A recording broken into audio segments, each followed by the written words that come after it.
This video will probably be a quick one because I want you to ask yourself some questions and I want to ask you, the viewer, some questions. Again, if you have paper and pencil, that might help you to kind of flesh out how you feel about some of the things that I bring up in this particular video. If you have not seen the first two videos, I definitely would suggest that you do so. They really give some detailed points to kind of help you examine racism as it relates to you personally, and it will help you to kind of understand your psychological mind, those things that you consciously deal with on a daily basis and those things that you've experienced that are buried deep down within you. So I won't really go back over those points, but in this video, I wanted to highlight a few things, historical things, or just, thoughts that you may or may not have heard about, ideas, concepts, etc.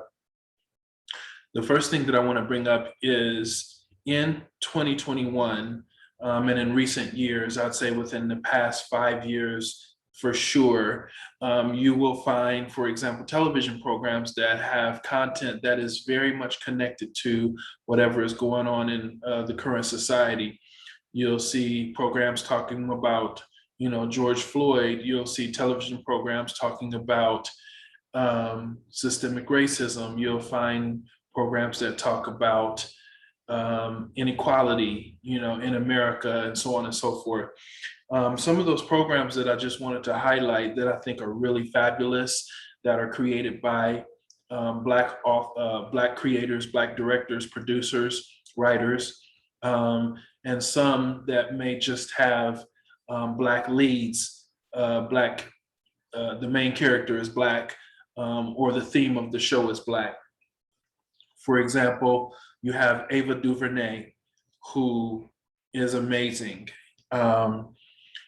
When They See Us is one of the more recent things that she's done, maybe a year ago, year and a half at the very most, where she talks about the Central Park Five and how as teenagers, there were 5 youths that were basically railroaded into prison, and how their life evolved through that whole series, that whole struggle, and how they were eventually exonerated because they weren't guilty. But just to see how that plays out as minors, not even having proper representation in the police department. They were just treated like animals. They were just carted off and, pronounced as guilty. As we see often in society today, the police act as judge, jury, and executioner, which is not how our judicial system is supposed to work in this country. Everyone is supposed to be innocent until proven guilty, right? So if someone pulled you over and just yanked you out of your car, put you in handcuffs, and took you off to jail, they didn't tell you what you did. They didn't tell you what the process was. We're going to detain you, or we're going to question you, or we're going to investigate. They don't do any of that. They just, cart you off to jail, or they shoot you dead right there on the spot.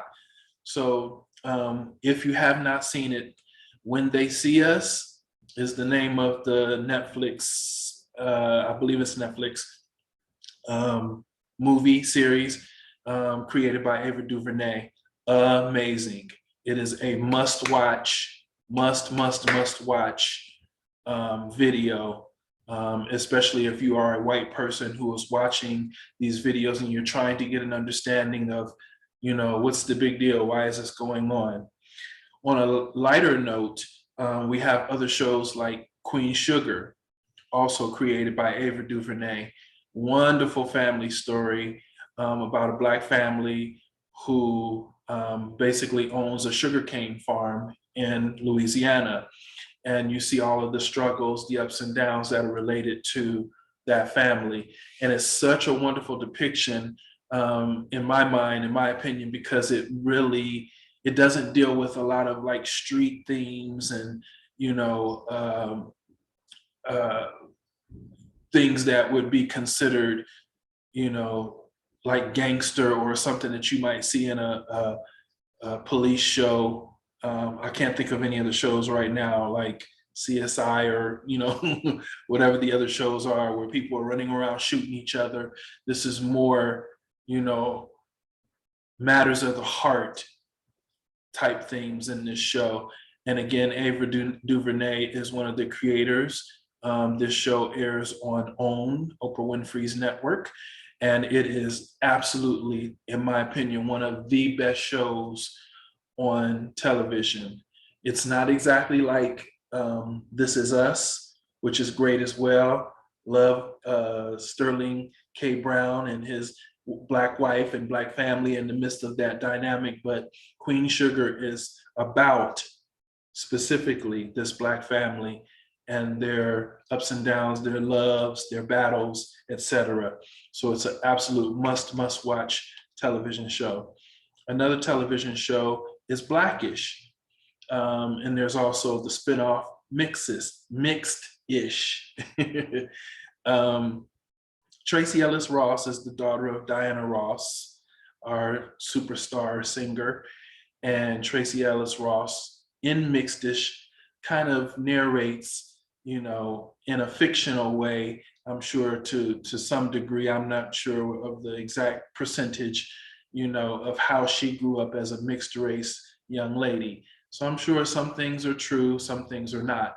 But in Blackish, where Tracee Ellis Ross plays the mom, Anthony Anderson plays the dad, and they have a wonderful cast of characters, Jennifer Lewis, Lawrence Fishburne, etc. This show really kind of taps into Black culture in a really cute, kind of fun way.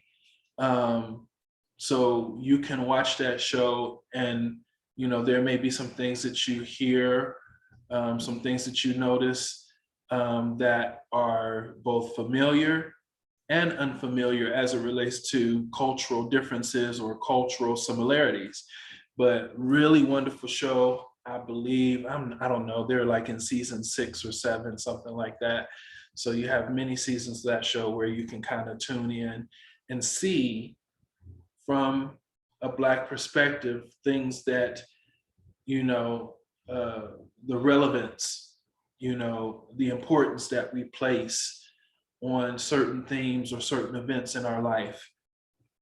Another show is The Neighborhood, which stars the comedian Cedric the Entertainer and Tanisha Arnold. If you are familiar with Martin from back in the day, Martin Lawrence's show, Tanisha Arnold is a very talented singer, actress, and she's been in a lot of things and has been acting pretty much since she was a teenager. But with this show, they also have co-characters who are white.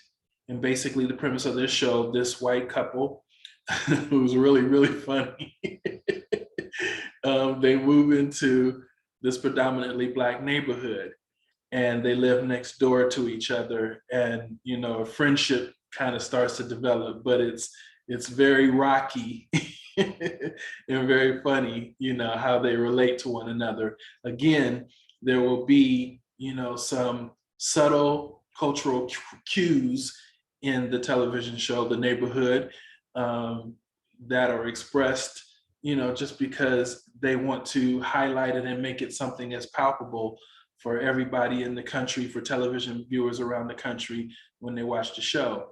I'll give you one example. I want to say this is one of the first couple episodes. I don't remember exactly which one, but there was a joke about when you take a shower, cleaning your body with a wash rag and soap versus taking a shower and just using the soap against your skin. And it was really funny because most Black people, most Black families don't get in the shower and just apply the soap to their skin. We use a wash rag. You put the soap on the wash rag and you scrub yourself that way. So, just again, a subtle cultural difference, but the way they portrayed it and the way they portray certain themes in the television show, it's really funny, really cute. It really has more to do with their friendship and the development of that friendship, and not so much, the African American cues and aspects and subtleties. Those things are definitely in there, but you see this dynamic between these two neighbors and how they have to coexist. So again, a really wonderful, delightful show that you can look at on television, to see how it makes you feel. What do you think? And just something that's lighthearted that doesn't have to be heavy every single time. There's a whole host of shows that I could probably name. All Rise, which focuses on a Black female judge in Los Angeles. All Rise is really great. And again, she has a friendship and a connection with some of her white counterparts, et cetera, et cetera, et cetera. New Amsterdam, which I'm sure a lot of people have heard of. The medical director of the hospital wants to make changes to benefit people who come into the hospital. But he has a very diverse staff, and he deals with different issues. And I've really been surprised and applaud them at how they have incorporated a lot of the current events, as many shows have been doing now, including the pandemic, etc. There's a list of shows that I could probably go through, but those are some of the main ones for you to check out. The reason I bring up some of these shows is because I'm now going to kind of separate between past and present. At some point, maybe 6 months ago, I believe it was, I was watching a show on PBS, and it was talking about the road system in America and transportation and travel and leisurely vacations and things like that. So if you watched the earlier video, I mentioned that when I was about 8 or 9 years old, we went down south to visit one of my family members. And I mentioned a footnote that my grandmother would always pack a picnic basket. And we also had this very large jar, a gallon jug, that would be in the car in case, one of us needed to go to the bathroom, mainly my little brother and I.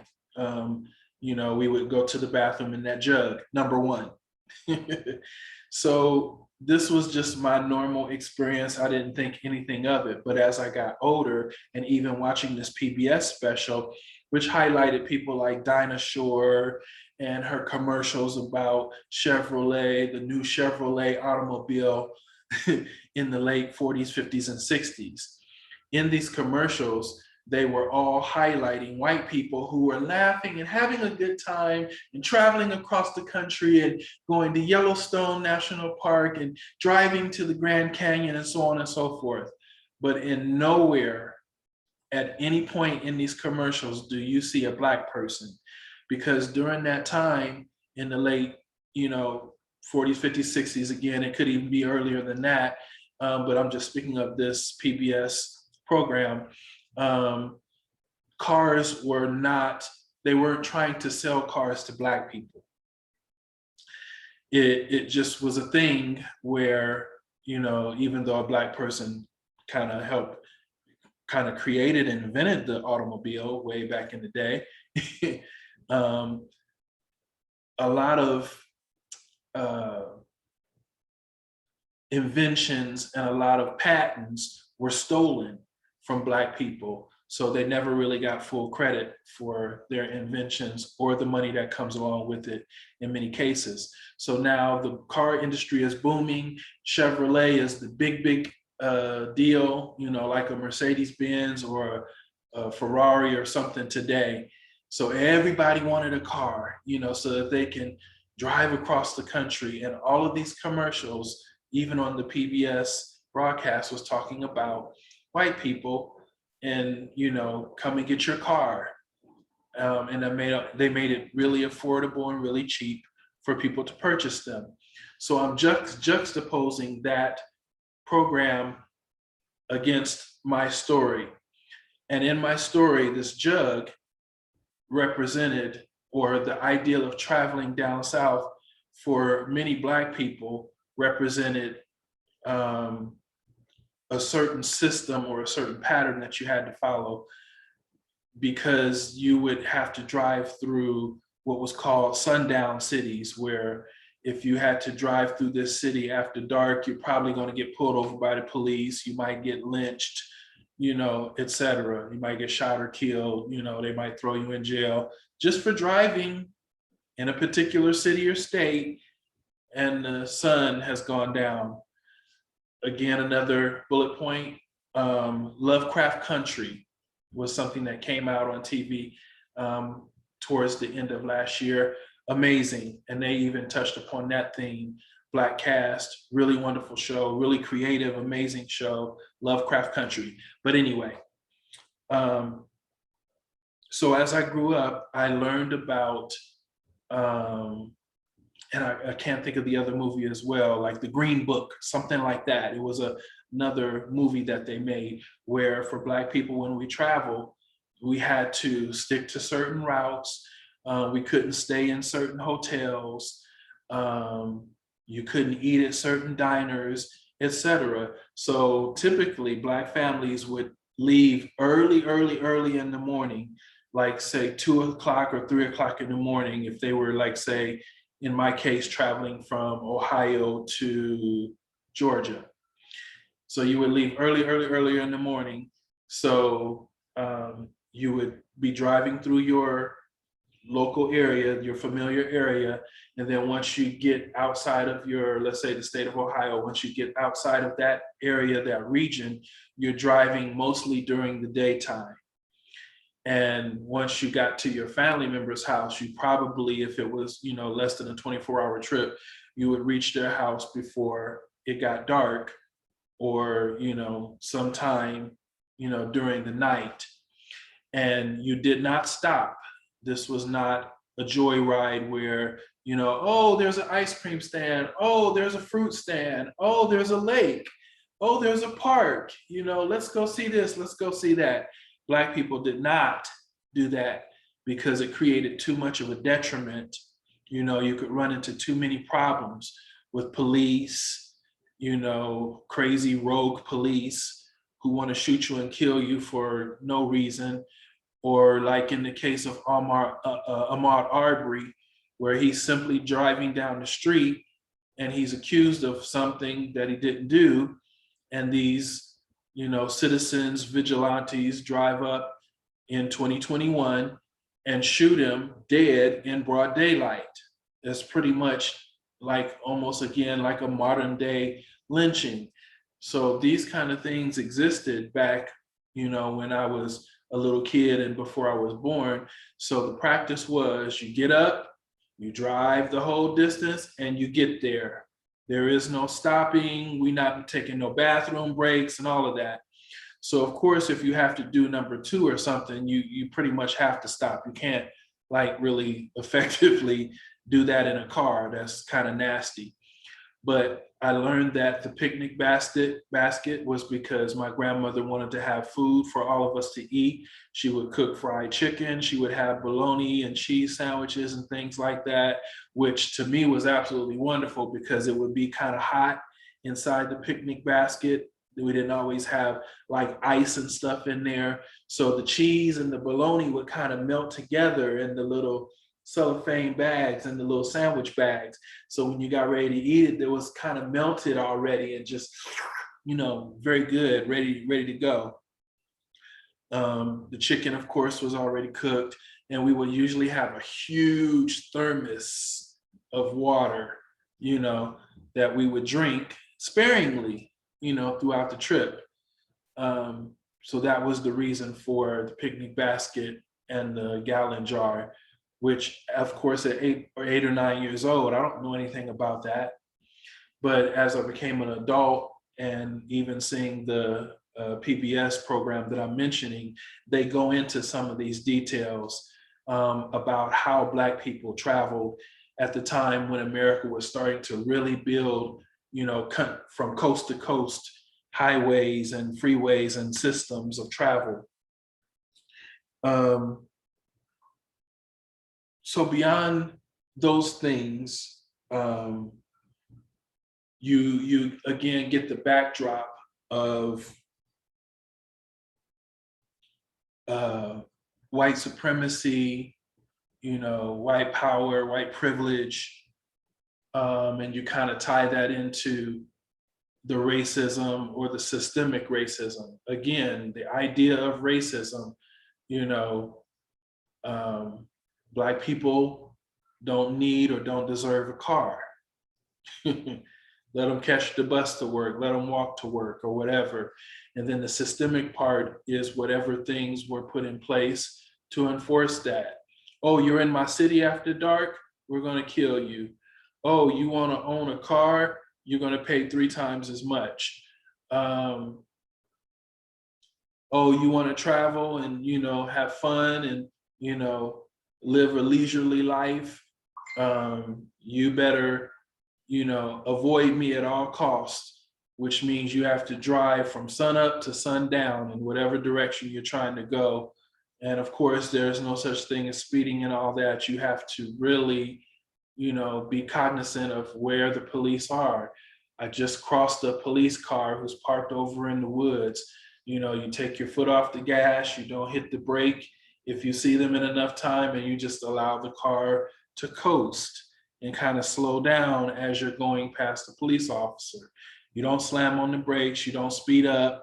That's instantly, they're gonna pull out and catch you. Everybody knows that. So that's, with Black people, that was a thing. Like you have to know that. There is no such thing as joyriding and speeding, like we see in the movie where white kids are loaded into a convertible and they're hanging out the back. Whoa! Whoa, is screaming and hollering and acting a fool, and they zoom past the police, and the police pull them over and they're like, okay, what's going on? Yeah, none of that stuff. That's death to Black people. We don't do things like that. And so I'm bringing all this up because there is this assimilation part that I want to speak of in terms of racism and systemic racism that Black people have had to endure. We have had to be nice. We have had to be obedient and following the rules because anything else could have meant death. If you're walking down the sidewalk towards a white person in the, Jim Crow days, it was expected that a Black person would step off the sidewalk or step out of the way to allow this white person to walk by.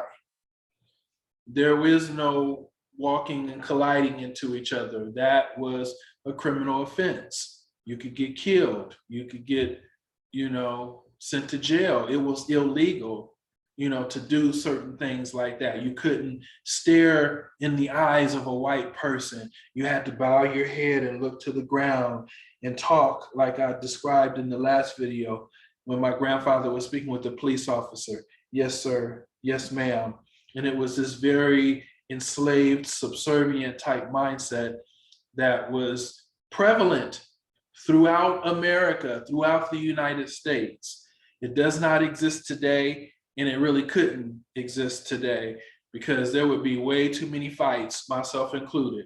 I'm not going to be bowing my head, and I'm not going to be, I'm a polite person, but I'm not going to bow and scrape, because some white person wants to walk down the sidewalk and I have to, move out of their way because they're better than me. What? That doesn't even make sense to me. So, and it doesn't make sense to a lot of young people now. Again, hence the idea of Black Lives Matter. So those people who want to, oh, Black Lives Matter, all lives matter, and all this crap, if you listen to what I'm saying in this video, you can catch a hint as to why Black Lives Matter has now come into existence. It wasn't an accident, it wasn't a fluke. It was very intentional, and it is very, very extremely necessary. So the idea of this assimilation that I'm speaking about, one of the questions that I want to pose to you, and one of the questions you can ask yourself, what do white people fear they're going to lose? They now have this replacement theory that they talk about on Fox News and stuff like that, and Trump and other people, have tried to publish this thought, they're going to come for you. They're going to take over your neighborhoods. What is he talking about? Like, what exactly do white people feel they're going to lose? And alongside that question, I have to ask kind of almost the opposite, in that Black people have endured racism for decades, centuries at this point. And we have a radar. We know racism at the drop of a dime. You don't have to say much. You don't have to do much. We know. We can tell. It's as plain as the nose on your face. We know racism when we see it. We know discrimination when we see it and feel it. We know without a shadow of a doubt. It is that prevalent. It is that obvious. It is that frequent. Almost we have a radar, and not to make fun or anything like that, but you know how some people say, a gaydar, you come across somebody and they're gay. They may not have said it, but you just kind of get you get an inkling because of the way they talk or because of the way they move. Even though that's a very prejudiced thought, it's kind of a real thing where sometimes you can kind of discern, whether somebody is depressed. You can discern whether somebody is mad. You can discern whether somebody, is new to a situation or to an environment just based on their mannerisms, and they may not have even said a word. So with Black people, we absolutely, most Black people, no discrimination, no racism the minute it happens, the minute it shows up. It's not a fear, it's not a question mark, it's not a guessing, it's not it's something that we've had to live with. It's an assimilation. And so I said all that to say, for Black people, as it relates to white people, regarding the subject of racism, the solution does not rest with us. The solution rests with white people, because you're the ones who are having the problem. When you see me and my dark skin and you feel repelled, that doesn't have anything to do with me. I may not even know you. I may not have ever seen you before in my life. You're walking through a park and you see a Black person sitting on the bench and you get scared and worried because you think something's going to happen. So the solution rests with white people, which is why you will hear many people in BLM and other things, other TV shows talking about, silence is being complicit. If you're not speaking up against racism, then that says by default that you're kind of like in favor of racism, or you ignore racism, or you don't know about racism, you don't care, it doesn't matter to you, it doesn't affect you. I'm a human being just like you, but oh well, tough luck. That's, you were born Black and I wasn't. So again, it touches on this idea of white power, white supremacy, white privilege. Again, one of the reasons why I wrote the book, White Fragility and the Subconscious Mind, available on lulu.com and amazon.com and other places. But then the question becomes, white person, what do you need to do in order to end racism, especially if you don't consider yourself to be a racist? What do you need to do, white person? How are you complicit in supporting racism, white person? How do you feel about racism? How does racism register to you? How do you see it? How does it show up? What does it look like? What are the encounters you've had? And what did you do in that situation? So those are the two main questions that I want to present to you on this particular video.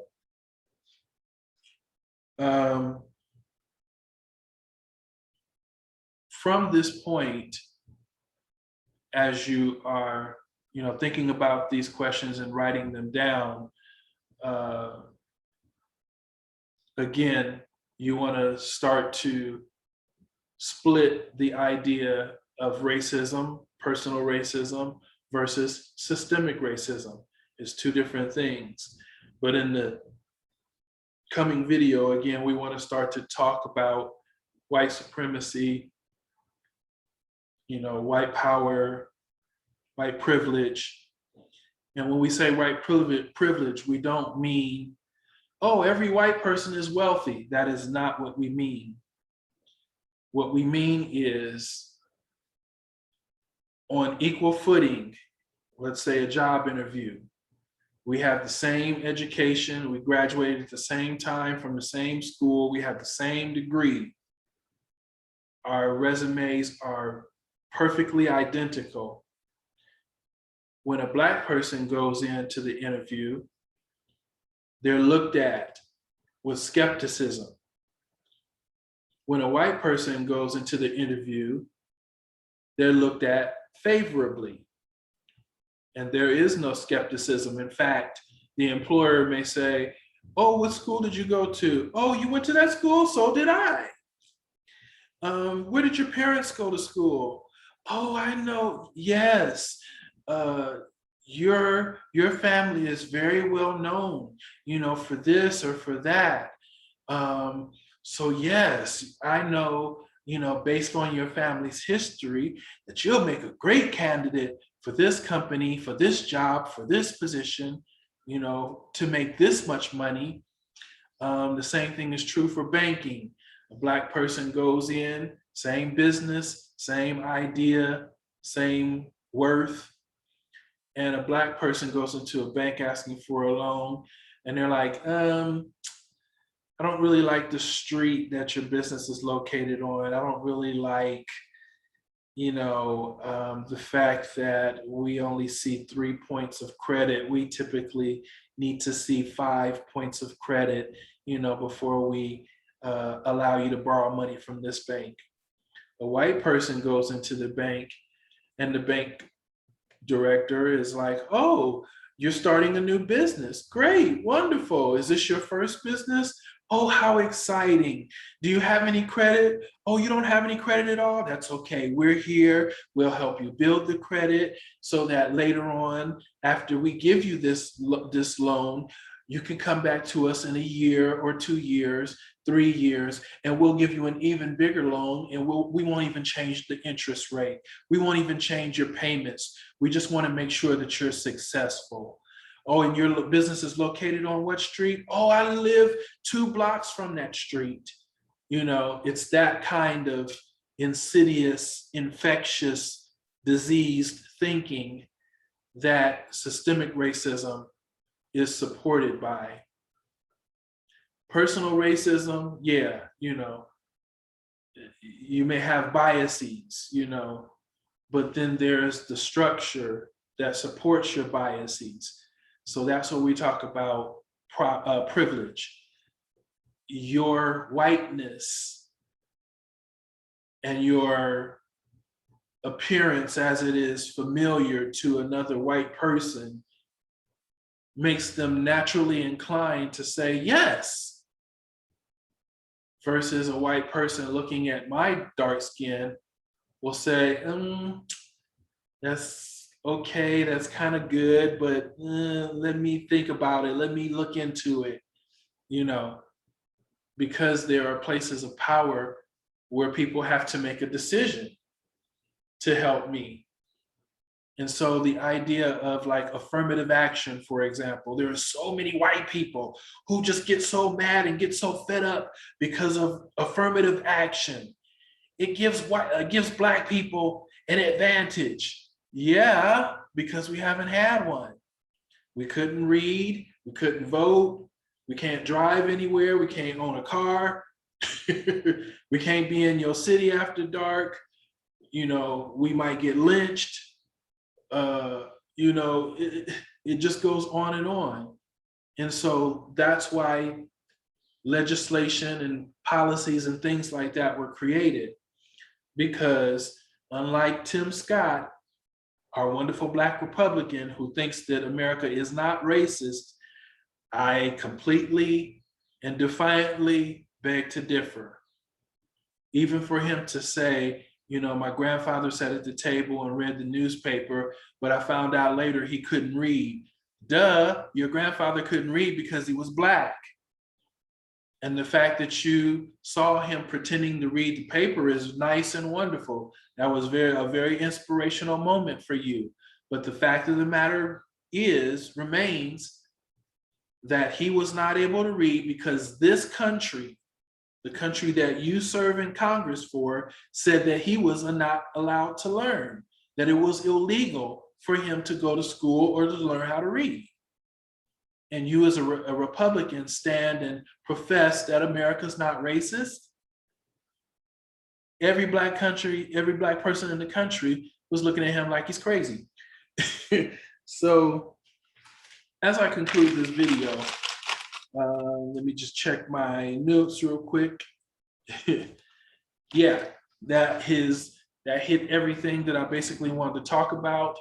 And as we move forward, we want to touch upon, you know, white supremacy, white power, white privilege, even as it relates to proximity. For example, a police officer pulls you over. Is he rushing up to your car with the gun drawn? Or is this police officer kind of stepping back, you know, to give himself space, you know, a safe space? Is he de-escalating the situation? Is he talking pleasantly, you know, explaining, you know, why he pulls you over? Or is the police officer acting aggressively?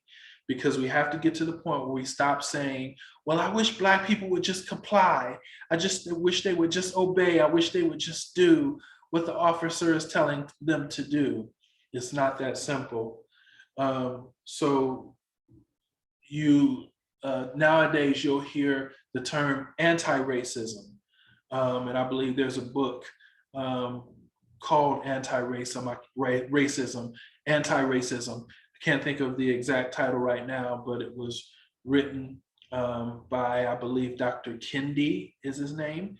And it's a very popular book, again, that you can read, because it starts to talk about, again, how we are affected on a personal level by things that we encounter, or even things that we may not know anything about.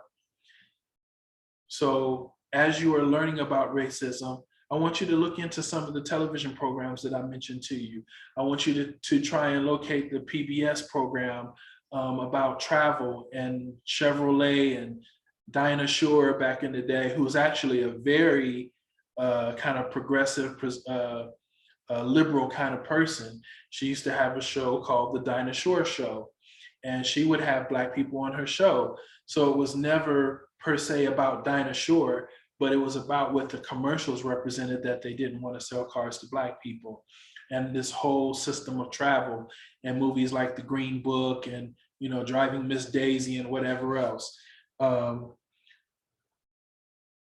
Definitely take this time during this video to ask yourself those questions and to write down an answer, so that in the next video, we can start to unravel some of the things that we've mentioned. And I'll add this little tiny footnote on the end right before I give you my email address, in case you want to send a message, ask a question, etc. And this is kind of meant to be a comical point. If you live in a house and you see a cockroach crawling across your counter, nobody wants to live with cockroaches. Chances are, if you see that one cockroach, you can best believe behind your walls, under your furniture, back in the dark corners of wherever, there are other roaches probably waiting to come out. They're waiting to be seen. They're waiting to take over. ants and cockroaches will send out scouts sometimes just to, you know, scout the area, to pervade the area, to see what's what, you know, what's the movement like, what's going on, who's here. And just because you killed that one cockroach doesn't mean that you've taken care of the whole hive. So racism is very much like this. If you see or you think you understand one racist act, believe you me, there's 10 or 50 other ones right behind it that are just as ugly, that are just as bad, that is just as invasive, and they're just waiting, you know, for the perfect climate to kind of come out and take over. If you're a dirty person and you leave food on your counter, one roach is quickly going to turn into 25 roaches. It's going to turn into 50 roaches. It's going to turn into 1,000 roaches. And if you're a person who's kind of clean, you may, you know, escape the invasion a little bit, but still behind the wall, in the cracks and the crevices that you don't see, that's where the problem exists. So I want you to think of racism as being like that. It's not such an overt thing as if to see one cockroach. There's a whole network and a whole hive, a whole system behind this invasion.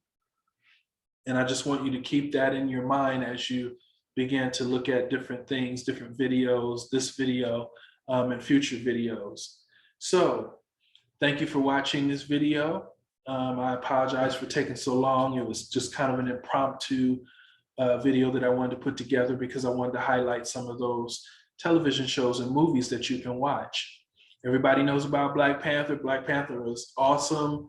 You know, 50 thumbs up for Black Panther, but there are other television shows that are not fictional, are a little closer to real life as it relates to Black people, and it allows you to a small window to be able to look into Black world, Black culture, and understand why people are the way they are, why they feel the way they feel, why, you know, when a protest happens, if justice is not swift and immediate, people become enraged and they have to vent, they have to do something.